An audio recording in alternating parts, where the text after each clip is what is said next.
Welcome to NSF's Countdown to Launch. We're talking about the big orange vehicle ready to lift off from Launch Pad 39B on Florida's East Coast. Of course, we're referring to the Space Launch System, aka SLS, and the Artemis II mission, which is due to take flight in as early as 1 week from today.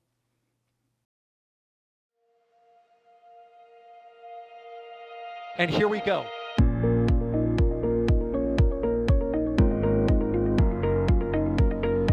There's the deluge. Here's ignition. Roger, roll, Atlantic. Doubling up. Did it just do a Kerbal?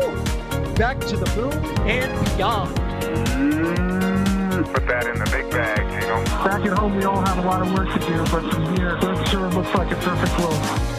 Propulsion continues to be normal. We did have an observation. Liquidation. 343 unfolds to go. It's orange. Water towers can fly!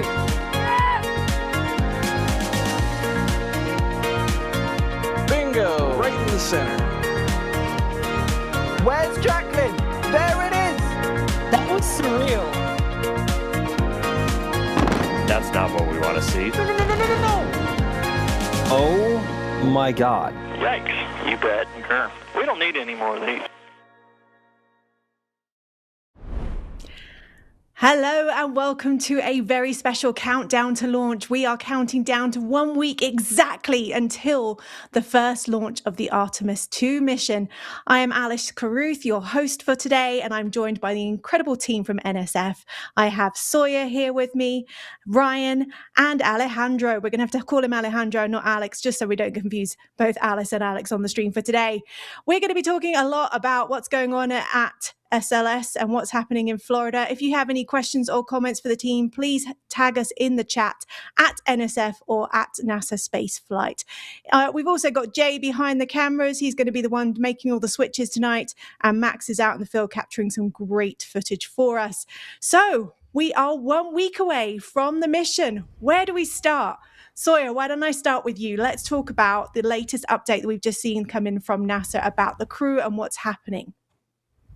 Sure thing. So yes, just a short time ago, right before we went live, there was an update that was posted from NASA that they are continuing the preparations ahead of the Artemis II launch. And again, they are still targeting April 1st as the current T0 for this launch, which again is the beginning of a 6-day window worth of launches. Right now they are working on things out at the pad, in particular the ground systems.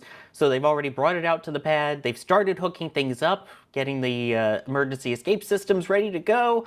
Right now they said they were working on some of the ordinances, so basically the things that would activate the flight termination system if, God forbid, that is needed during a launch, which we hope it isn't. But they were working on finalizing that. As mentioned, the egress baskets are reattached. Those are the slide wires that are used for the crew, or for that matter, teams working on the launch pad as well, to be able to escape in the event that something catastrophic happens before launch and before the launch abort system is armed.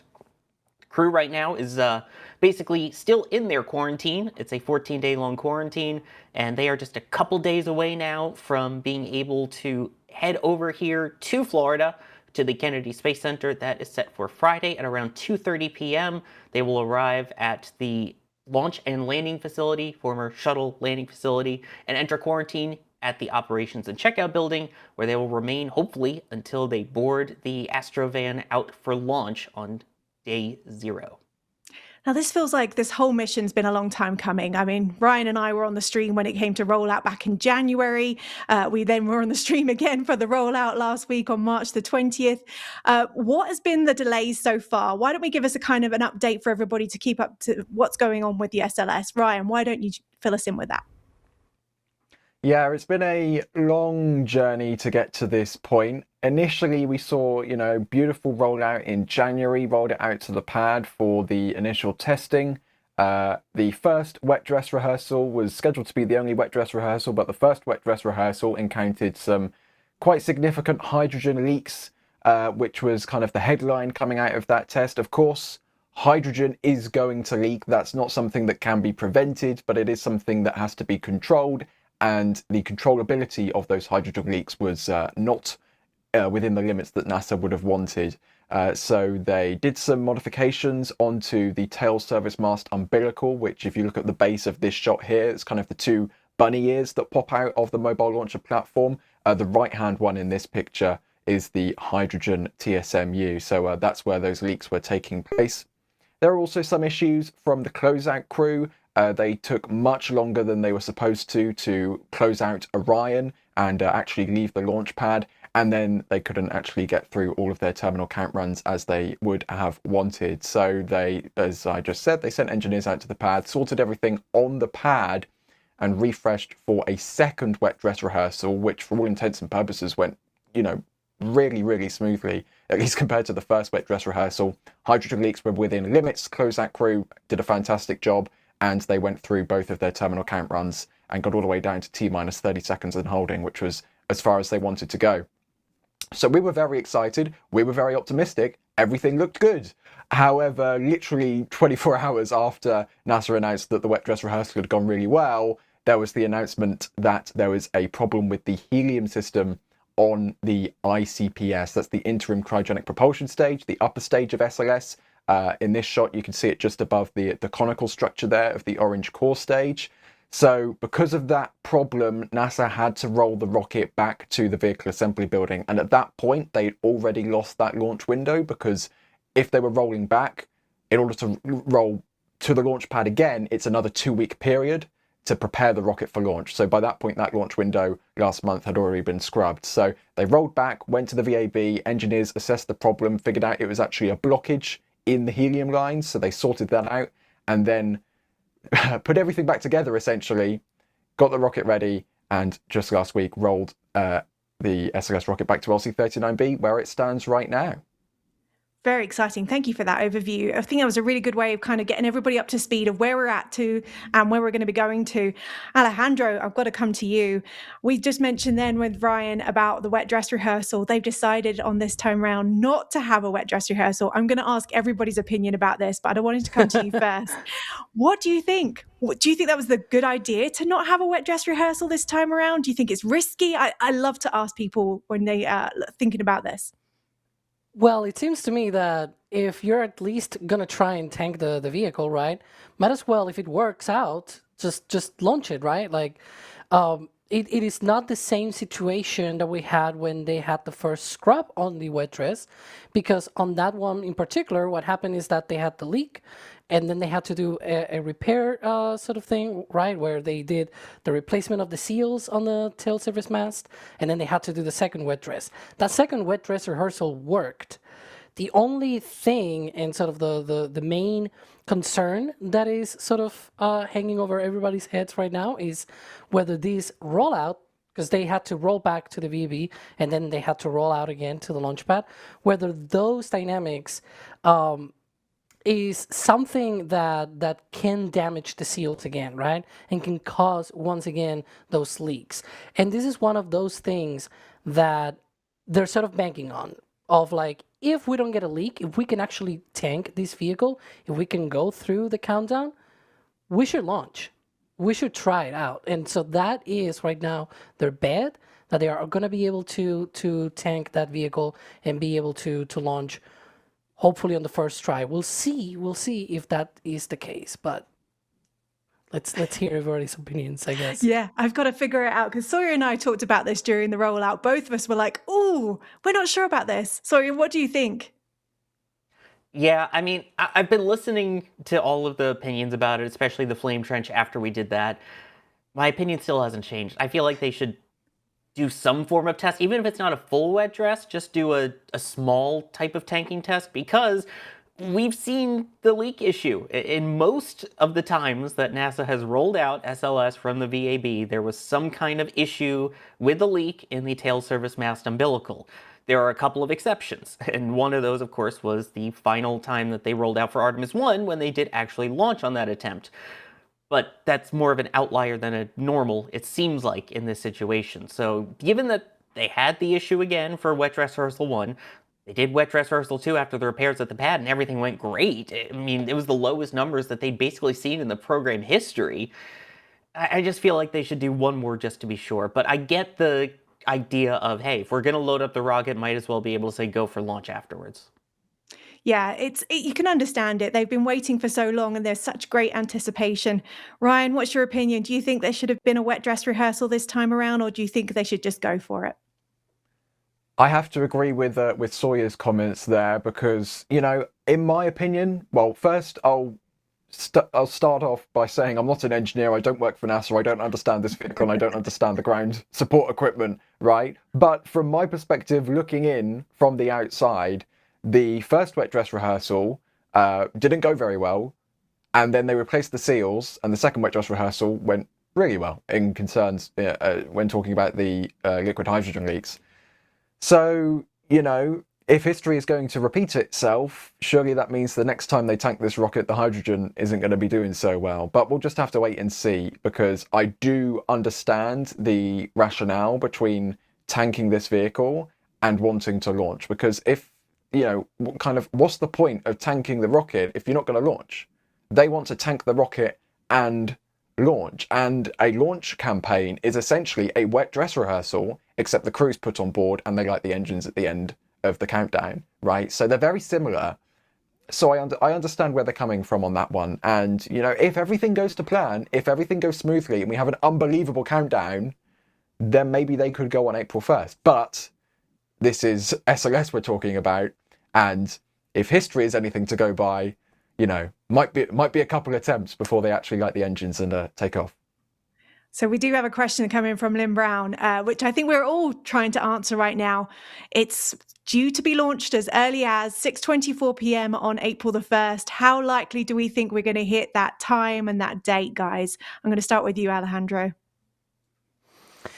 Oh boy. I think there's a good chance. I mean, the wet dress worked well, and it is true that there's the concern that I just talked about, right? Of the rollback and rollout dynamics playing a part on degrading the seals, for example, right? That's sort of their concern. I think unless there's something else, because there's always something else, right? The weather can play a part. I mean, during Artemis 1, we had even like a router switch or something like that. I don't know. It was some network thing that they were working on. It was not even the rocket itself. It was just some communications thing. During wet dress rehearsal, they also had issues with communications. Like many things could go wrong, right? That you're not expecting. But I mean, I do think it's higher than at least, you know, flipping a coin. Like I think it's higher than 50% chance that we get a launch on April 1st. But we'll see. We'll see. I'm sort of, you know, optimistic. Expecting, yeah, optimistic, but also expecting, like, you know, maybe we do get an S word. I said the S word before, and they already blamed me in chat. But you know, I feel like it's a lot better than Artemis 1. Like we're definitely way better than how this whole thing went during Artemis 1. That's for sure. Absolutely. Sawyer, what do you think? You and I have talked about this. Do we think it's going to happen straight away, or is this going to be one very expensive April Fool's Day? You know what the headline's going to be if it doesn't launch. I'm just saying, Yes. Every national newspaper, every international newspaper is going to make the joke. Launching today, April Fools, calling it now if it doesn't go. I really hope it does, but as Ryan was pointing out, and Alex is pointing out, that there's a lot of things that can still go wrong with any rocket, even when you think you've tested it. So, I mean, there was one that they had during the original wet dress rehearsal where it delayed a bit because they lost all communications, which they've said in a press conference since then that they do have backup radios that they can use to communicate with each other and additional ways to still be able to talk in the event the communication goes down. But yeah, it was a router that stopped working. You have the communication things. You have a helium issue. You have a hydrogen issue. There's so many individual components that have to go right. Plus, you add the added thing of adding people to it. That changes this entirely from Artemis 1. You have 4 real-life human beings, not moonikins, as they had during Artemis 1. So I wouldn't be surprised if it doesn't go, but you know they're sure as heck going to try.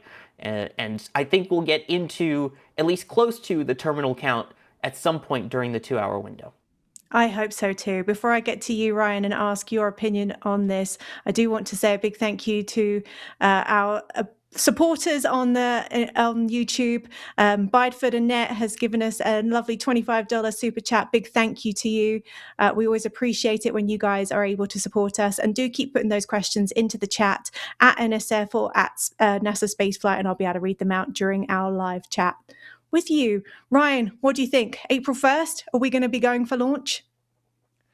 If they continue on this current trajectory of things not going wrong, I think April 1st is, definitely on for a launch attempt. Whether they actually make it through that 49-hour countdown, remember this countdown is 49 hours long. That's a lot of hours where things can go wrong. I'm personally right now, I'm gonna give it a 50-50 for launching on April 1st. I think there's a very good chance we get into a countdown for that April 1st launch attempt. Whether they actually do take off, I am hesitant, simply because of the PTSD from Artemis I and what has happened so far on the wet dress rehearsals with SLS. But I'm gonna be optimistic, right? I want this thing to launch. We all want this thing to launch. It's gonna be great to see this thing launch. If it launches on April 1st, I will be astounded, and I will be overjoyed. And just you wait to see that, me being overjoyed. But yeah, I think I'm giving it 50-50 right now, considering everything we're seeing. We're all looking forward to seeing you overjoyed when it comes to it, Ryan. And it's a good chance. We could never know. We never know what we're going to see on April the 1st, or if it's going to go to the backup dates of the 2nd through the 6th. We do have a question coming in about where you're all going to be watching from. Now, obviously, some of you guys are based closer than some of the rest of us. So I'm going to start with you, Sawyer, as you are the local out of them. Where are you going to be during launch day? I will be at the Launch Complex 39 press site with some of the other NSF team. I know Max will be there as well, who's helping provide the view that you see on your screen right now. And we'll be out there in the field. We'll be on camera. We'll be talking with you all throughout the countdown. We'll be bringing you all the events, and the team is going to be out there setting up for days. So we are ready to go there. We're also going to have some team wandering out in the field as well. So keep an eye out for NSF people in the wild for those coming days leading up to launch. But we will be as close as we can to bring you the best views we can. Brilliant. What about you, Alejandro? Where are you going to be watching from? Well, definitely from here, from my house, during the live stream, of course. Yeah, it's just gonna be behind the screen basically, because there's no other way. I mean, I have SLS here on my green screen, I guess, but it's not the same as seeing it with your own eyes. So yeah, I'll have to watch it on all of the live streams. We'll of course be live streaming that. So yeah. Absolutely. And Ryan, will you be on the live stream contributing from Norfolk as well? I will be right here. I will be doing whatever is desired of me, and yeah, whatever happens, I'll be watching nonetheless. Yeah, I'm jealous of everybody who gets to see it in person. I actually was out at Kennedy Space Center in late January and got to see the SLS, got close thanks to the team who gave me the tip to go via Playa Linda. I managed to get my friend to drive as I hung out the window of a vehicle, recorded it as we drove past because you couldn't stop. They were very, very cruel about not letting us stop along the road out to Playa Linda. But I will be watching from New Mexico. I'm very excited to see this finally take off. Let's talk crew now, because I know we've mentioned that they are in quarantine, that they're going to come out on Friday. Ryan, you shared a really great update earlier from Reed Wiseman. Would you like to share a little bit more about that with everybody that's watching right now that perhaps hasn't been keeping up to date with things going on X? Yeah, I mean, first of all, I'm just going to say Reed Wiseman is, in my opinion, a fantastic selection as commander for Artemis II, because his responses to things on X have just been, some of them are just hilarious, right? Like, for example, the first thing that comes off the top of my head is somebody was saying how they're going to be visiting, or where they'll be watching from, in Florida to watch Artemis II. And Reed Wiseman replies, "I'll be there." And I'm like, of course you will be. That's hilarious. It's just great that public engagement is just perfect. And it's wonderful to see, especially from, literally the top guy of this mission. So that's wonderful to see. But his most recent X post, as you can see there on screen, is from him. And it's this awesome picture of the entry to the crew quarantine facility. And it's, pretty humorous, as you would expect. But of course, the crew entered quarantine 14 days before the launch window opened. So they've been in there for a little while at this point. All members of the crew have to go through quarantine. This is actually the third time they've been in quarantine for this mission, because of course they went into quarantine for the February launch attempt, the March launch attempt, and now the April launch attempt. So they've been in quarantine for a few days at this point. They're currently in quarantine at the Johnson Space Center in Houston, Texas, which is of course where all the astronauts are based out of. That's their primary center, and that's where they've been doing a lot of their training. 5 days before the launch window opens, though, which means this coming Friday, they are going to transition their quarantine from the Johnson Space Center in Texas to the Kennedy Space Center in Florida. So they will be flying themselves across the Gulf over to, sorry, Sawyer, the shuttle landing facility. I refuse to call it the launch and landing facility. It's fine. I cringe every time I say it. It's fine. But they will be flying over there to the runway, and they'll be entering quarantine at the Kennedy Space Center and actually preparing for launch. And this is a replay from a dress rehearsal they did at the end of last year.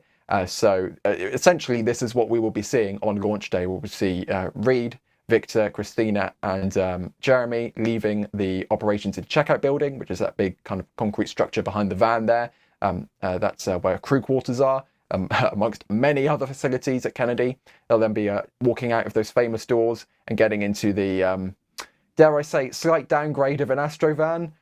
Originally, I mean, first of all, nothing has anything on the Airstream from the Saturn days. Agreed. But first of all, originally they were going to be using the little kind of soap-shaped electric vans, which were contracted in. What were they? I forgot what they called.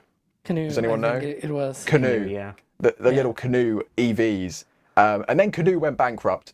So they can't use them anymore. So instead, they're now using the Starliner van, and they've stripped off the Starliner stickers and put on an Artemis sticker on the side of the van. I think that's quite funny.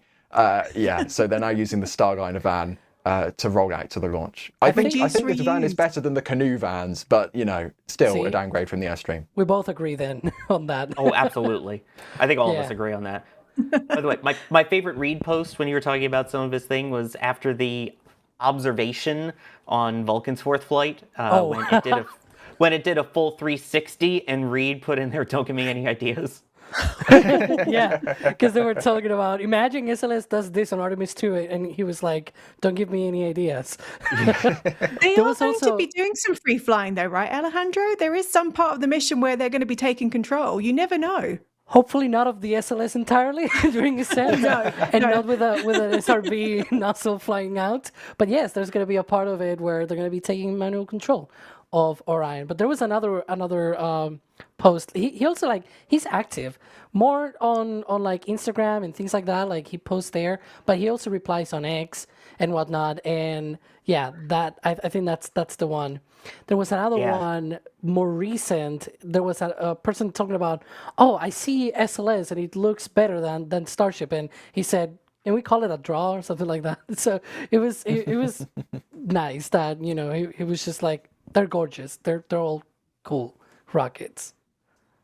Absolutely. We've got a few questions coming into the chat. Thank you so much for tagging us at NASASpaceflight or at NSF in the chat. I love this one. This is my favorite part when it comes to launches. Any guesses on what the 0G indicator will be? Anybody got any idea of what we're looking at this time, or are we all excited to see it? Because I don't know what you're like, but I have bought several 0G indicators in my time. I mean, Artemis 1 had Snoopy and Shaun the Sheep, if I recall correctly. So I wouldn't be surprised if we see them fly again. But I'm not sure if we'll see anything specific. We'll see what they end up going with. But I could see, I mean, Snoopy's been a classic for those who know NASA history all the way back to the 60s. Yeah. One of the highest honors that they give at NASA is called the Silver Snoopy. So I wouldn't put it past them. I wouldn't either. I quite like the squishy planets and moon that we've seen in the past as well. I've got a collection of those somewhere hidden in amongst my many things that are collecting dust around my office. So it's always fun to be able to see those kind of things. Let's get to a couple of other questions we've got coming in. A big thank you to Gone Hunting, who sent us a super chat for $20. Really appreciate that, Leonardo Aero. he says that he's supporting the mission. Another big thank you to Sauling, who's sent us a $5 super chat. They also have access to the beach house at the Cap too. Ah, yes. We've seen some pictures of the beach house. What is it we're expecting of them going out there? I mean, it's kind of a tradition at this point that goes way, way back. So there was something known as the Astronaut Beach House, which used to be a kind of hangout where all the astronauts would go before a mission. They would have a barbecue. They would hang out with their families on the beach, a kind of final farewell, so to speak. And they would usually do that about 2 days before launch or sometimes the day before. Since then, it has now been turned into an office building for meetings, but we do still see the crew go out that way and at least use the beach as a somber moment to spend time with their families outdoors, which they're allowed to do at that point, and just kind of reflect and talk with them ahead of the mission as their last big hurrah together. So hopefully we see them go out there as well, or at least on that beach area. Isn't one of the pre-launch traditions of like launching model rockets out of the beach in front of the beach house? Fun. That's a tradition. I think they do that for SpaceX crew missions at the very least when they launch out of Crew Dragon. I think could be. I've seen a few crew missions posting about that in particular. In the shuttle days, it would be a bottle of alcohol where they would, Yep. all drink together and stuff, and then they would each sign the bottle. And there became an entire whole thing of just, hey, here's all of the different bottles signed by all the different crews. Well, please tell me they send them out to sea and hope with, some messages inside of them. You never know. No, they all kept them there in like a special storage case. I don't know where they are since. Hopefully they're still there. But yeah, it was a cool historic thing. Just don't drink any of those. They're probably fermented at this point. Yeah, definitely not a good idea. So I'm going to go back to some of the questions Luke has put into the chat. How do you think NASA will reconcile SLS's issues launching in a timely manner versus the fact that the landers cannot loiter around the moon forever? Anybody want to take a stab at that one? I could try my best shot at this. Which I was waiting because I wanted Alex to take it. Everybody was thinking Alex. Okay. Yeah. So I will say, look at what happened yesterday with the Ignition conferences, right, and panels, where one of the themes was challenging the requirements, et cetera, et cetera. I think the administrator, Jared Isaacman, talked about this, where he explained that maybe some of the planning will change. And one of the big requirement challenges that the landers had, like both landers in particular, they had to wait for 3 months out there on the moon, not on the surface, but like in lunar orbit, to be able to get to be able to wait for Orion to get there. And if you look at at what happened so far with Artemis II, imagine there's now one of these lunar landers, whoever it is, Starship or Blue Moon, is out there on lunar orbit, right? And it's waiting for Orion, and it's already month 2, right? Like that is also one of the concerns when it comes to launching crews more frequently all the way to the moon. Well, maybe they don't have to go all the way to the moon, and maybe they don't have to wait out for 3 months. And maybe Orion doesn't need to be launched directly to the moon. Maybe it just docks to one of these landers in an Earth orbit, maybe not low Earth orbit, but maybe a high Earth orbit.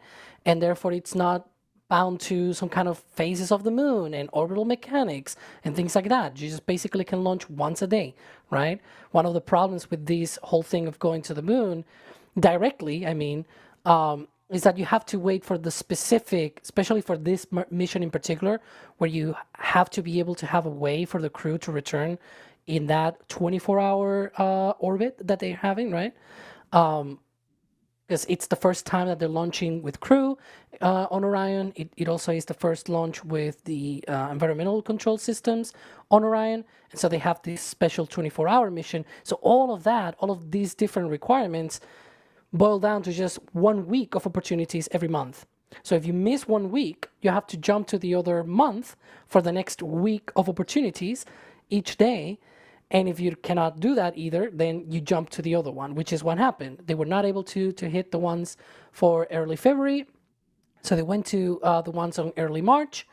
Then the ICPS problem, the upper stage helium problem happened, and then they had to basically scrap the ones for March, and now we're here on the April ones. You can see there, sort of here, that row of opportunities, and if that one is not hit, then they have another one at the end of April / beginning of May. But all of this is because they need to do a set of requirements of, like, you know, that 24-hour orbit, going to the moon and be able to, you know, not have an eclipse of the, you know, being eclipsed by the moon or the Earth for more than 90 minutes, etc., etc. Like, there are so many requirements that they need to hit for this mission in particular that could be simplified if, instead of going all the way to the moon on the first launch, you just dock to another thing, and that other thing is what sends you to the moon. And then you only need to launch to that thing. And if that thing is around the Earth, that simplifies a lot of these requirements in particular, because you can come back anytime, you can launch anytime, because that thing is just spinning around the Earth every day. You have an opportunity to be able to encounter that. So every day you have a launch window without any of these gaps. I mean, look at this. April 6th is the last opportunity for this first row of launches, right? And then the next one is 24 days later on April 30th. So that's the thing, right? You have that big 24-day gap. So that's what the talk was about, of like, you know, maybe we do this whole meeting with a lander a little bit different going forward. There's also the whole commercial transportation to the moon and everything as well. Lots of things to debate, but that's one of the concerns, yes. And so I think what's been clear is that they're going to be challenging that, and it's probably going to change going forward. We will tackle the ignition elephant in the room at some point, although it's going to go into more depth when it comes to the flame trench later this week. But before we get into all of that, Ryan, why don't we remind everybody about what this mission is about, what it is they're going to be doing once they've taken off from the launch pad next week, hopefully. Fingers crossed. a very heavy fingers crossed on that one. Yeah, so when they launch, which will hopefully be April 1st, initially the first orbit they're going to be going into is a highly elliptical orbit. It's going to be going all the way out to 2,222 kilometers apogee, which, just for comparison, the International Space Station orbits at 400 kilometers.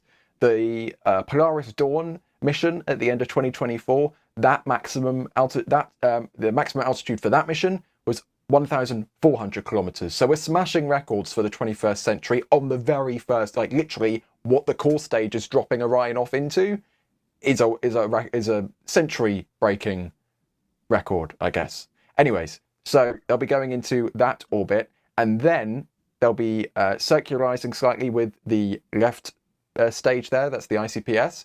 And then they'll be undocking, as we can see here, and doing their close proximity operations. They'll be manually flying Orion around the ICPS, basically practicing for when astronauts could have to do this when docking with lunar landers like Starship or Blue Moon. So this is very important to ensure that Orion can actually handle as a spacecraft.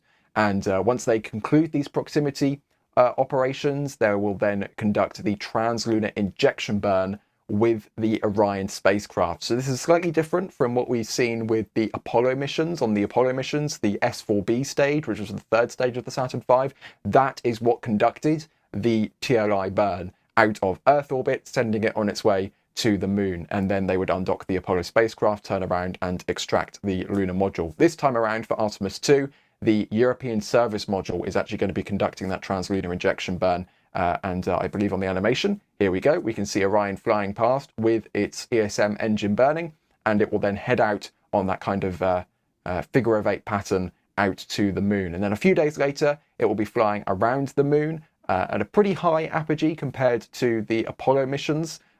Depending on when they launch and the specific requirements of the trajectory, they could break the record for the humans who have traveled furthest from Earth ever. And that record is currently held by the crew of Apollo 13 after they had to divert from their planned mission trajectory onto a free return trajectory following the explosion in the service module. So that's going to be a pretty interesting record to see broken if the trajectory calls for that. And one more fun fact is that when the core stage drops off the ICPS and the Orion spacecraft on the very first orbit, because they're going all the way out to 2,222 kilometers on the very first orbit, when they surpass, I think it's 1,491 kilometers or something like that, they will break the record for the toilet which has traveled furthest from Earth in history. And I love that fact. It's my favorite fact about this mission, because on the Apollo missions, they didn't have toilets, they had bags, which weren't fantastic because they had to seal the bags and then they had to make sure that all of the biological substances stopped being biological, if you catch my drift.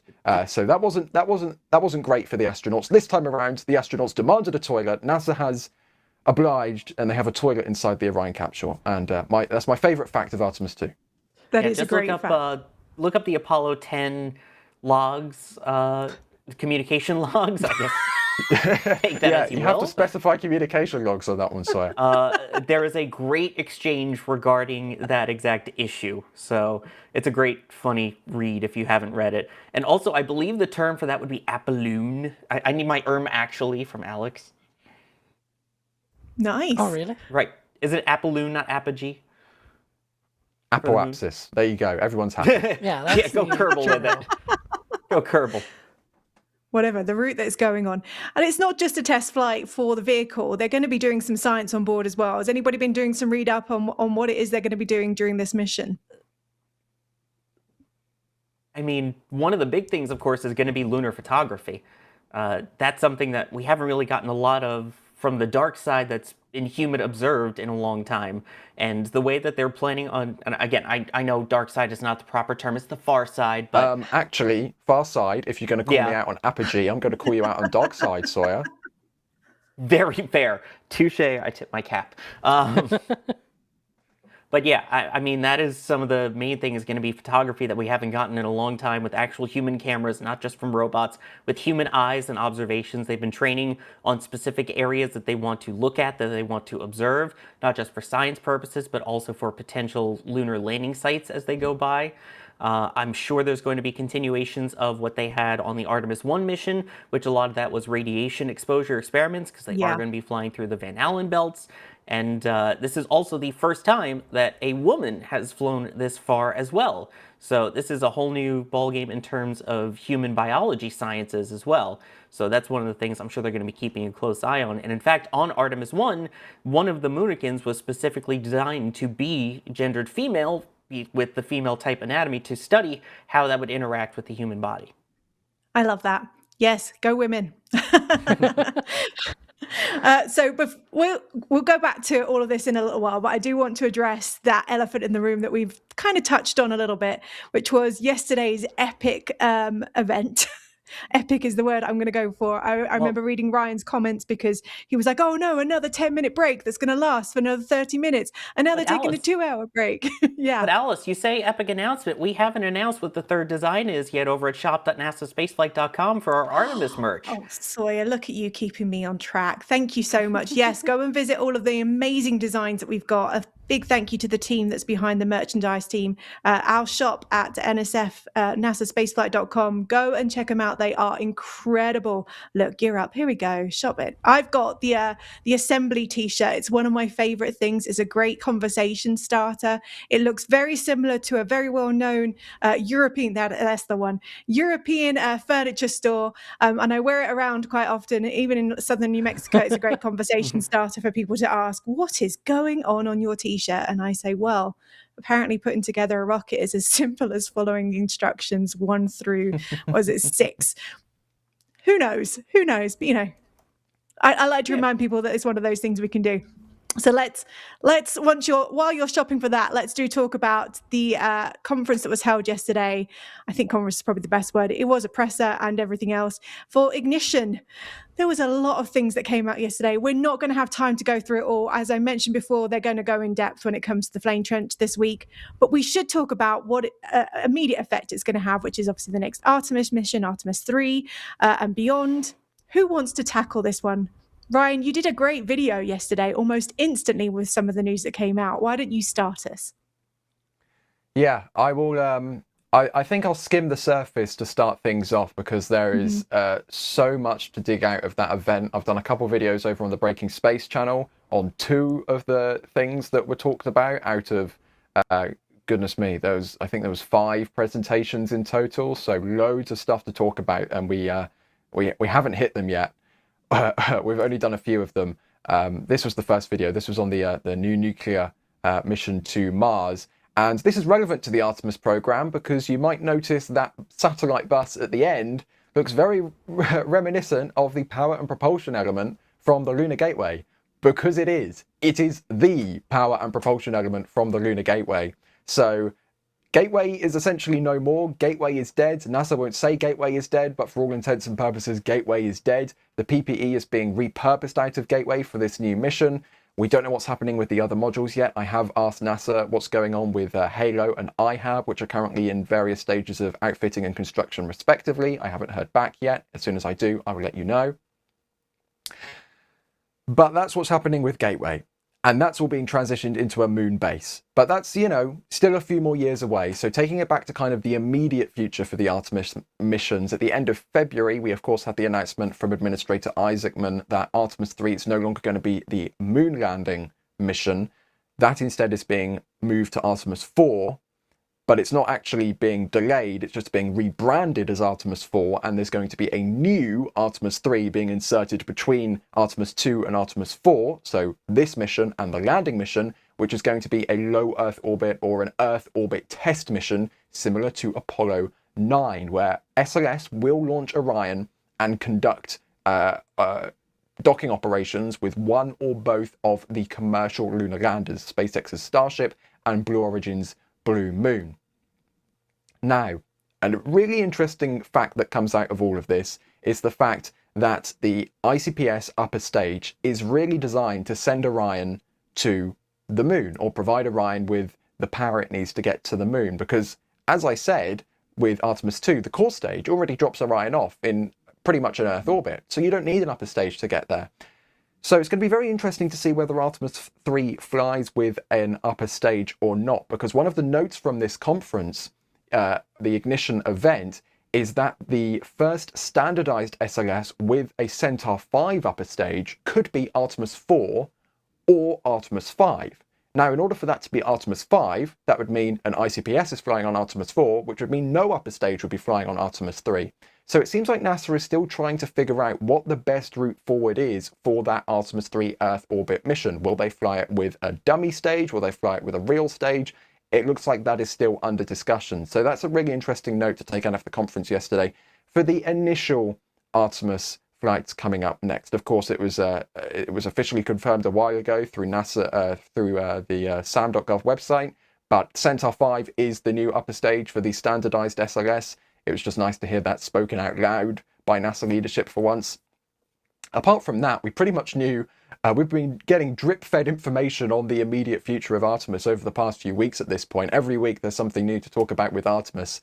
And it seems like this week, NASA leadership just thought, you know what, we'll smash everything together, we'll do a huge info dump for everybody, and we got all of this new information on the moon base, which is really, really exciting.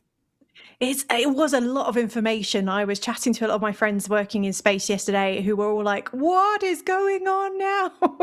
We're very confused. And as I mentioned before, Flame Trench this week, they're going to go massively in depth into all of that information that came out yesterday. We've got a question on the chat, Alex, for you. Are you going to be on the Flame Trench this week? I think so. Yeah, we'll look at that.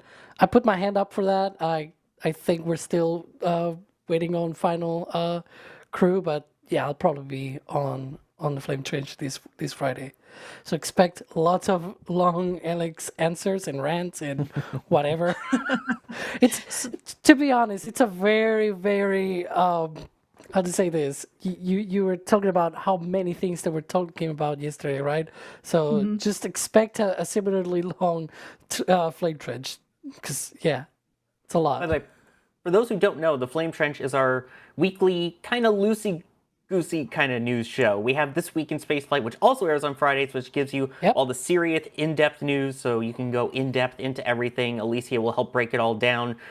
The Flame Trench is more loose-ended, where we tend to go off the rails, but we also take your questions during it and end up on tangents, and it can get spicy, so it's a fun time. So check out the Flame Trench, which usually is Fridays 5 p.m. Eastern, followed immediately by the actual news where you really can understand what's going on this week in spaceflight. Ironically, if you're wondering, I'm also going to be writing that one as well. At least the part about Artemis, I'm writing that for Twist. So yeah, for this There's week. going to be a lot of information coming out from everybody involved in this, because there is a lot to digest with all of that things that came out yesterday. I did want to touch on the commercial LEO destination announcements that came out yesterday, because I do think that's going to be an interesting one to see. Now, we kind of knew that the ISS was going to be extended beyond the 2030 mark, because the deorbiting vehicle is not ready yet, right? But were you surprised about the other information that came out yesterday? There was a lot. Who wants to take that one? Well, one of the things that they said was that they acknowledged that there's basically no market yet, commercial market, to take over an entire space station, like maybe missions here and there and whatnot, but not a full-on commercial space station. And so they're buying themselves a module, a core module, where they're going to be putting together all the other modules, basically. Like, it's going to be a core module that will allow these commercial companies to be able to aggregate their own stations around it. And that core module will be attached to the ISS, at least for as long as the ISS is up there. And yeah, we'll see what happens with that. Of course, it's one of those things, like, while Artemis is doing, it's like the meme of like Skidward and whatever.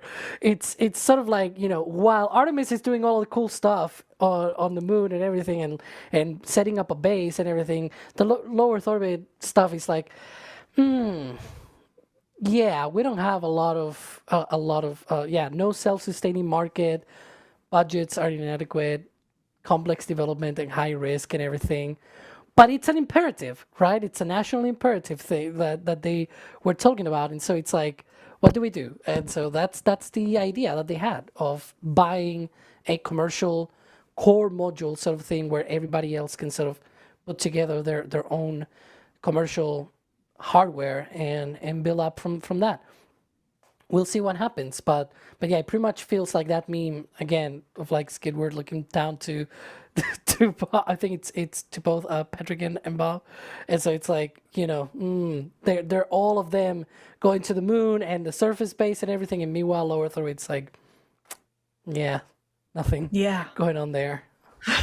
Another big part that was on the chopping block yesterday was Gateway. Are we surprised to hear the pivot away from Gateway? What do you think, Sawyer? No, I'm not surprised at all, let's be honest. This thing has been dead for a while, but they've been keeping it on life support, drip feeding it like information of, hey, it's here. Even when Jared Isaacman basically said on X that, hey, this is done, then last week, if you watch the Flame Trench, we were talking about ESA saying, hey, look, we're going to be talking on Tuesday with Jared about all the new modules and what we can do with it. And it turns out the thing he was talking about on Tuesday was canning the entire thing and using those modules either for the surface of the moon or for travel out to nuclear-generated energy to Mars. So, yeah, I mean, it's a long time coming, let's be honest. They've talked it up a lot. We have some hardware, but they never really put in any funding. They never really put in any kind of serious, here's how we're going to make it happen, when we're going to make it happen. So it's a shame, because it would be really cool to have. And again, I should point out, they technically say that it is paused. Although he did mention that several times. It's not canned. Although they're literally reassigning parts of it to other missions. So take with that information as you will. Yeah, absolutely. That was one of the questions that came in. Does it mean we're going to completely see the end of Gateway? We're not sure. They say no. But as Sawyer just mentioned, it sounds like it's the end, which is a very sad thing. Just like how Blue Origin is pausing its New Shepard flights. Same thing. Don't say it's canned. Shh, just don't mention it. We have got another question that's come in, and they're keeping us on track. So thank you very much for all of the questions that are coming in on the chat. You can at NSF or at NASASpaceflight in the chat to get them to us. Bringing us back on topic, shall we say, can you give a recap on the history and development of the SLS and the Orion program? That came in from Sad Usma. Does anybody want to tackle that?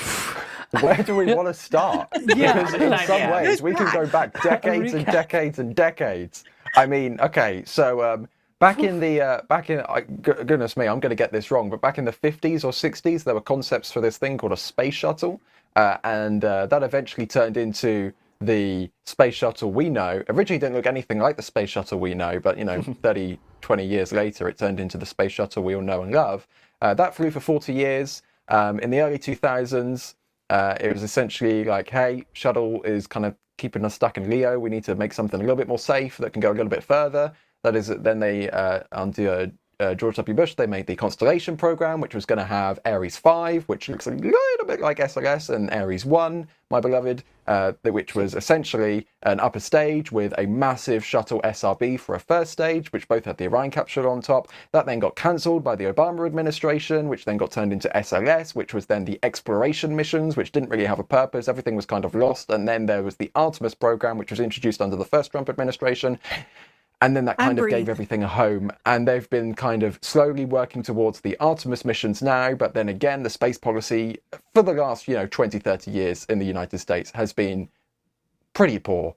So, finally, over the past 3 months, it seems like we're getting a big course correction from Jared Isaacman, taking the helm, taking NASA by the horns and steering it towards a future which might actually have a chance of existing. So that's what we're as a brief recap, that's what we've been seeing over the last few decades. I'm sure we can go much deeper into the development technicalities of SLS if you want to, but I mean, you can, like, this launch vehicle in particular, there are parts of it you can date back the design to the 1990s. Like, this thing goes so far back, it's ridiculous in some points. Yeah, I mean, they were mandated to use shuttle parts for as much of it as possible. So there is hardware on there that, I mean, again, the design, like you pointed out, dates back to Max Faget's model back in the late 1960s as they worked on getting the shuttle ready, which they, by the way, for those who don't remember, they announced the space shuttle program while they were astronauts on the surface of the moon. So we're basically going back to the moon with a program that was announced 50 years ago on the surface of the moon. And it's a bit ironic because yesterday it was finally made official that after Artemis 5, there will be no more SLS, at least government SLS or Orion. And I say that because one of the comments from Jared was that after that, they're going to be doing commercial transportation to the moon, not to the surface, but like to the lunar orbit, basically. And he said, well, maybe Orion plays a part on that, maybe SLS and everything. And so I'm like, I cannot imagine Boeing trying to sell this commercially and Lockheed. Maybe Lockheed has a better shot at selling, Orion commercially. It's supposed to be reusable, so maybe that makes it a little bit cheaper and everything.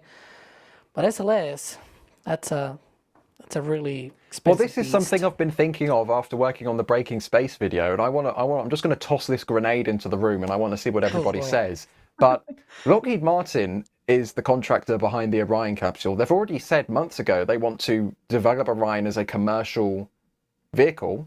Mm-hmm. Lockheed Martin owns 50% in a launch company called United Launch Alliance with a Vulcan rocket, which is, theoretically, mass-wise, capable of lifting Orion into space. Hang on. I mean, it has the Centaur upper stage already, so, it's got that going for it. Which is nice. No, yeah. Flight-proven Centaur. Right. Yeah, and I mean, although technically ULA already has a launch vehicle that customers can purchase. It's called Starliner. Ouch. Sorry, I should say that for the flame trench, but yeah.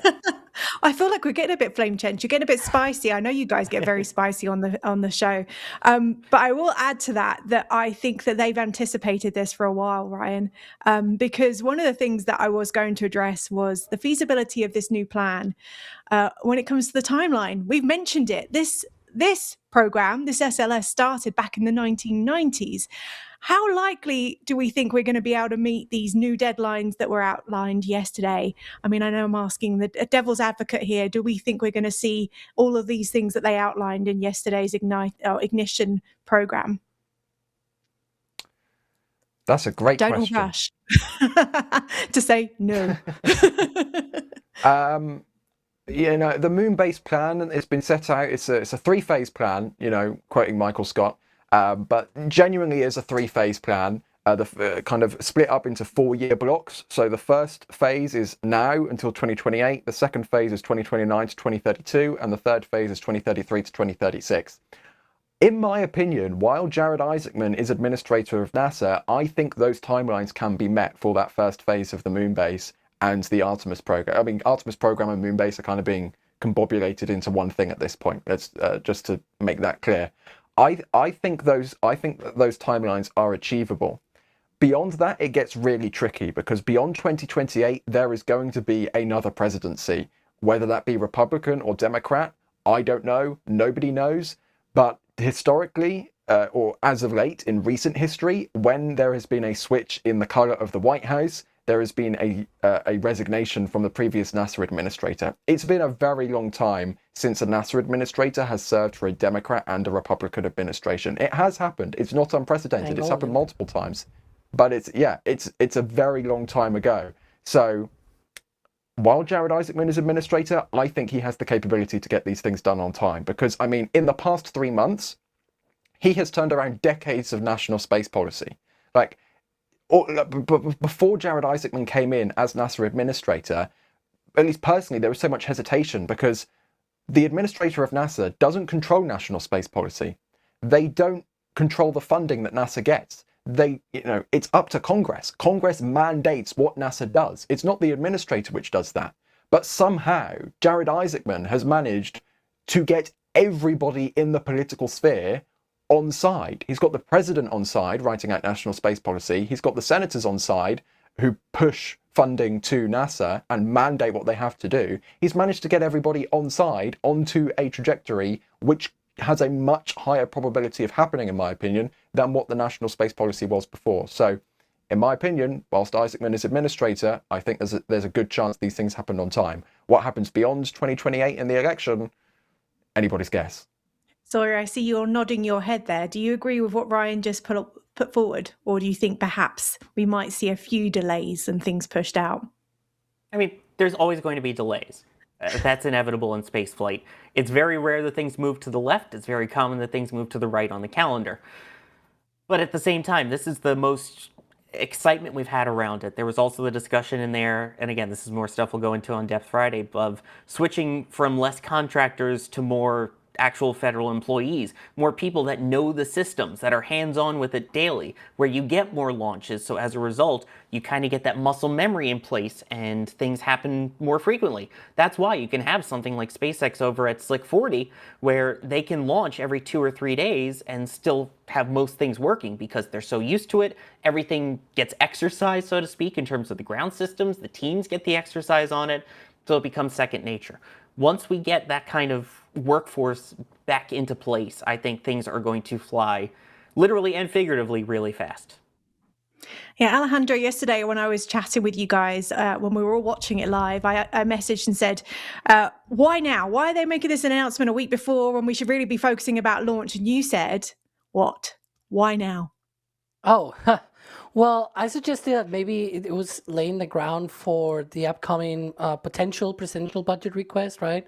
We are sort of in that moment of the year where all of these things, well, to be honest, they spent the full year doing budgets, to be fair, but it's sort of around the time when that comes out, right? And so it sort of explains the things are probably going to be coming up and sort of gets ahead of the whole thing. I think that's probably why it might not have had anything to do with Artemis II per se.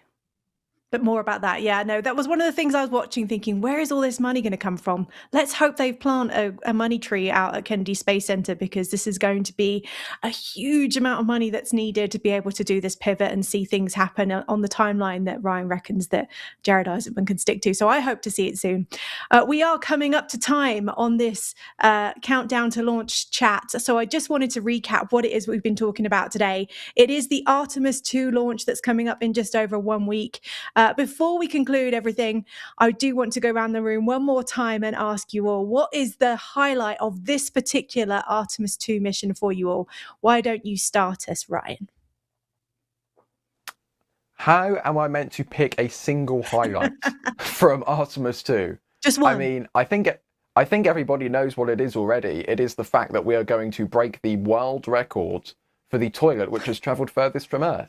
I mean, that is the biggest news on this mission. There is nothing bigger. It is an incredible achievement, and it's truly pioneering for humanity.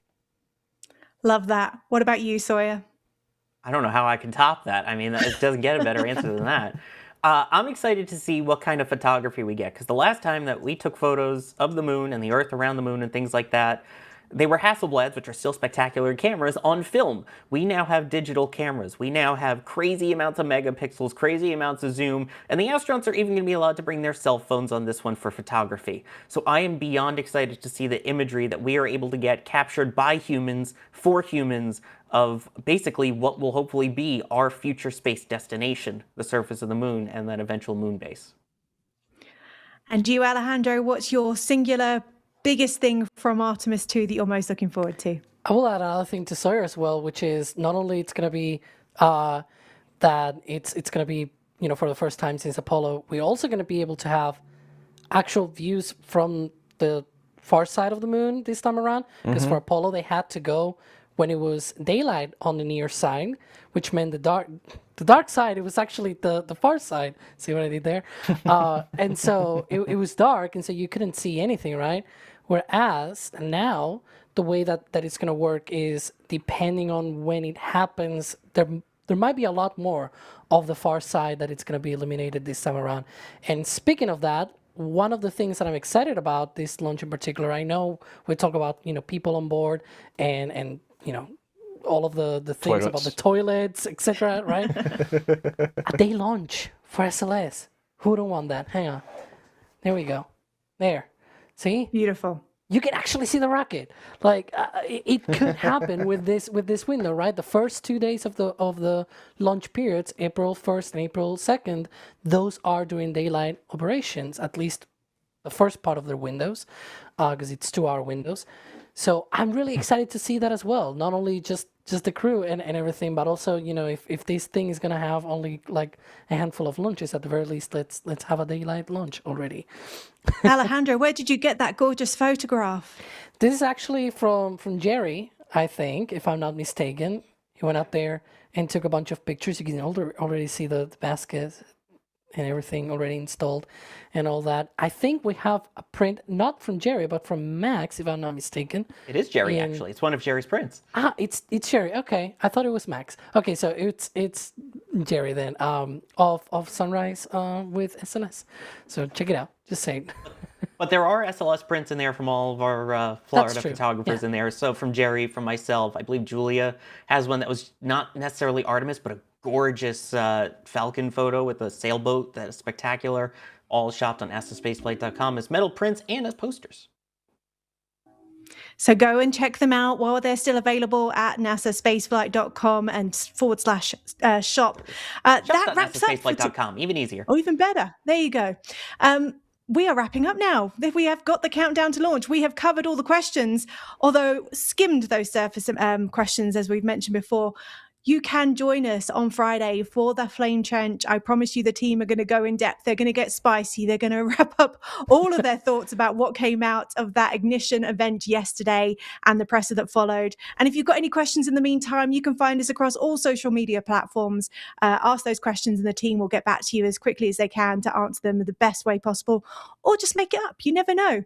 A massive thank you to the team. A big thank you to Max, who's out in the field getting all the live photographs and images for us. us right now, Jay behind the camera. A big thank you to our team that have joined me with commentators today. A big thank you to Sawyer first. Would you like to wrap up your thoughts for today? Sure. Thank you so much for everyone tuning in. I can't believe we are now under a week away. Seeing that countdown clock there is kind of scary. That it's getting that much more real. I thank you everyone for joining. This is amazing, and I can't wait for Friday's Flame Trench. And Ryan, what about you? Yeah, I mean, it's always great to have a chat about Artemis II. Always great to have a chat about the all of the announcements that came out from NASA yesterday. Yeah, still so much more to talk about. I mean, like we are like 2 videos and 1 live stream into the post-ignition event, kind of going through all of the information, and we've still barely gotten into it. There is so much more to come. So do stay tuned, because we are going to be live many more times before Artemis II launches, and many more videos on the way as well. Thank you. Alejandro. Yeah, it's been a pleasure to be here, of course, as always. We have these countdown to launch streams ahead of every big launch. We've done that for Blue Origin's New Glenn, and also for Starship as well. Of course, we had to do it for Artemis, right? Artemis II. And so maybe we'll do more as we count down to launch. But yeah, I was going to say as well, another pun, that, it's an ignition event that they did yesterday. So of course, we'll discuss that on the Flame Trench, because that's where the ignition goes. Oh. Boom. Thank you, guys. I really appreciate it. And thank you for making this so easy for me. This was my first time on camera with you all. It's been very nerve-wracking to be back on camera. So thank you very much for making it nice and easy. And I hope you guys all continue to tune into NASA Spaceflight's YouTube channels to get more information about what's happening with the Artemis programs and everything else that's going on in space. There is a lot of space news right now. We want to say calm down a little bit, but we will get there and we'll get through it all for you very quickly. And a big thank you to our members as well. If you want to find out more information about that, please go and check them out online at the NASA Spaceflight website. Yep, or you could join right here on YouTube. And again, the launch directors and flight engineers are the highest levels of support that we have here at NSF. So that's why we get your name at the end of all of the NSF lives, the countdown to launches, and the flame trenches. So a big thank you to them in particular, but every little bit helps. And again, as we get closer to Artemis, getting all those multi-views and all the exciting member photos, now's the best time to give it a try. Thank you for that, Sawyer. We appreciate it. And we appreciate all of you watching with us this evening. We count down to launch. Keep an eye on it.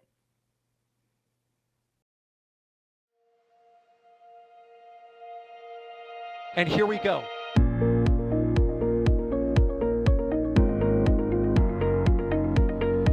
There's the deluge. Here's ignition. Doubling up. Did it just do a Kerbal?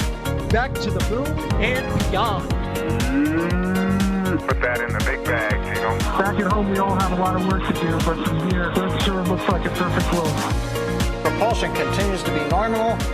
We did have an observation. Equalize. 343 unfolds to go.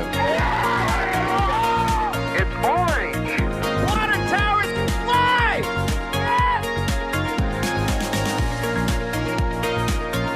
Bingo! Right in the center. Where's Jacqueline? There it is! That was surreal. That's not what we want to see. No. Oh my God. Yikes. You bet. We don't need any more of these.